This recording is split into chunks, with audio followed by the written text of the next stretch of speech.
ఖమ్మం, భద్రాద్రి కొత్తగూడెం జిల్లాలో అమలవుతున్న ప్రభుత్వ పథకాలు, సంక్షేమ కార్యక్రమాలు, అభివృద్ధి పనుల పురోగతిపై ఆదివారం పాలవంచలోని ఐడీఓసీ భవనంలో సమీక్ష సమావేశం నిర్వహించారు.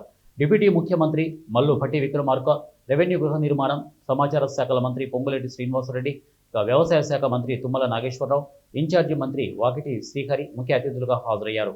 ఎంపీలు పోరిక బలరాం నాయక్, రామసహాయం రఘురాం, అలాగే ఎమ్మెల్యేలు, వివిధ కార్పొరేషన్ చైర్మన్లు, ఉమ్మడి ఖమ్మం జిల్లా ప్రత్యేక అధికారి సురేంద్ర మోహన్, అలాగే జిల్లా కలెక్టర్లు అనుదీపు, దురిశెట్టి తదితరులు ఈ కార్యక్రమంలో పాల్గొన్నారు.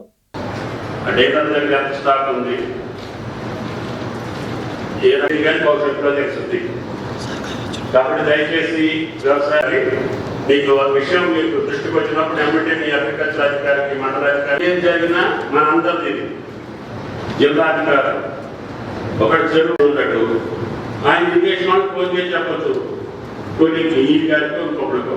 అది వాస్తవం కావచ్చు, రాజకీయం కావచ్చు. వాస్తవం అయితే దాన్ని మనం రిటర్న్ చేయాలి. గురుగారు మీరే మీ ఏరియా ఉన్న పిఎస్సీ కావచ్చు, రిఫరల్ హాస్పిటల్స్ కావచ్చు, మెయిన్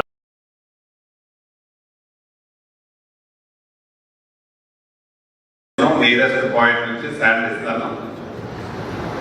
కొన్ని సుమారు 1300-1400 మంది మాట్లాడుకొని ఆ 130-40 ఏదైతే పేమెంట్ పెండింగ్ ఉందో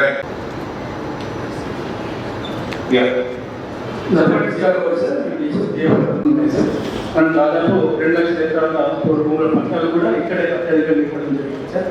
రిమైనింగ్ ఏరియాలు కూడా మన గవర్నమెంట్ తర్వాత సౌకర్యం ఏం చేసినప్పుడు సార్ మన జిల్లాలో అదనంగా 10 లక్షల బ్యాంకు ఎదురు మొక్కలు, ముఖ్యంగా ఎదురు మొక్కలు, ఇంకు మొక్కలు, ఆ విధంగా 2 crores ఆదాయం వాళ్ళకు మొత్తం ఆదాయం కూడా లేబర్ ప్లస్ ఎక్స్ట్రా అమౌంట్ వాళ్ళకి ఏమవుతుంది సార్.